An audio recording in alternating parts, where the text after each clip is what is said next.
My next patron question is from Joey, who wanted to know whether the Disney princesses get unfairly misinterpreted. When animation reviewers made reviews of DreamWorks Shrek and Disney Animation's Frozen.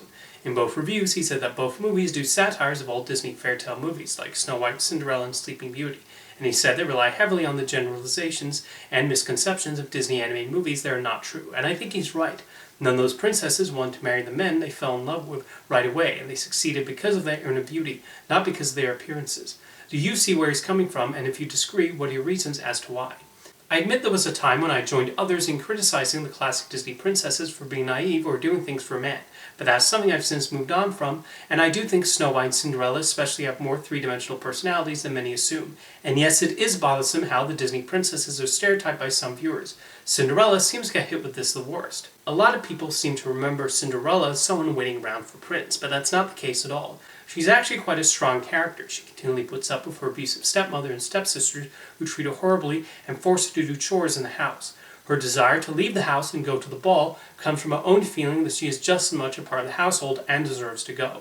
The prince is the furthest thing from her mind at that point in the movie. After she sees the prince of the ball and falls in love with him, that does become a part of Cinderella's motivation, but her character otherwise does not change. The live-action version from 2015 has her meeting the prince before going to the ball, but they do this primarily to flesh out the prince. Cinderella does not even know he is the prince and just wants to go to the ball to see her friend. Snow White also gets a raw deal from many, including recently Rachel Zegler, who will play her in the upcoming live-action Disney remake. This is a woman who finds out the queen wants to kill her, and she rightfully decides to flee upon learning this, and when she finds the dwarf's cottage, she takes it upon herself to tidy the place up. Like Cinderella, Snow White is a story of survival, an elite character trying her best to overcome a villain who hates her. A common mark against her is the scene where the disguised queen tricks her into eating a poisonous apple. However, like I discussed in my video comparing Snow White and the Wizard of Oz, it would have been out of character for her to dismiss this old woman offering her an apple.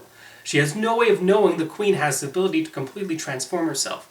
We, the audience, know this old lady is evil, but you have to look at the scenario through Snow White's point of view. The prince kissing Snow White does awaken her from her slumber, but that hardly makes her a weak character. Regarding Aurora in Sleeping Beauty, she merely does not have enough screen time to flesh her out, and she is quick to fall in love with the prince. However, something you have to consider is the brevity of these classic Disney films. Snow White runs 83 minutes, while Cinderella and Sleeping Beauty are both about 75 minutes long. Thus, they do have a lot of story they have to fit within those runtimes, which results in certain plot points being truncated. However, it's a credit to the Disney artists they knew how to use this time wisely. I talked about the three classic Disney princesses, but this kind of stereotyping has even started to be applied to more recent ones that were acclaimed in their day for bucking certain trends. It especially annoys me when Ariel is criticized for going to the surface just for man. This ignores that the first act of the film already establishes her fascination with the surface, and most importantly, she sings Part of Your World before she even lays eyes on Prince Eric. She signs the contract with Ursula because she's an impulsive teenager, and she's still shaken from her father yelling at her in her grotto. Now, of course, other movies have lampooned these stereotypical views of the princesses. I'm a fan of both Enchanted and Frozen, but they are indeed guilty of mocking the falling in love with a man you just met trope. Although in the case of Enchanted, it's more making a contrast between how fairy tales traditionally depict romance and how it might work in our world. As for something like Shrek, that one still uses the traditional fairy tale tropes, they just flip them by having the leads be ogres. However, despite its satirical tone, the message of Shrek about accepting others, no matter how different, and what one person might find ugly and another will find beautiful, is still very much in keeping with the sort of message you might see in a traditional fairy tale. Interesting enough, while Disney has in recent years taken to task some of the classic fairy tale tropes, they've also addressed those who tried to stereotype the Disney princesses with their assumptions. Remember this line from Ralph Breaks the Internet?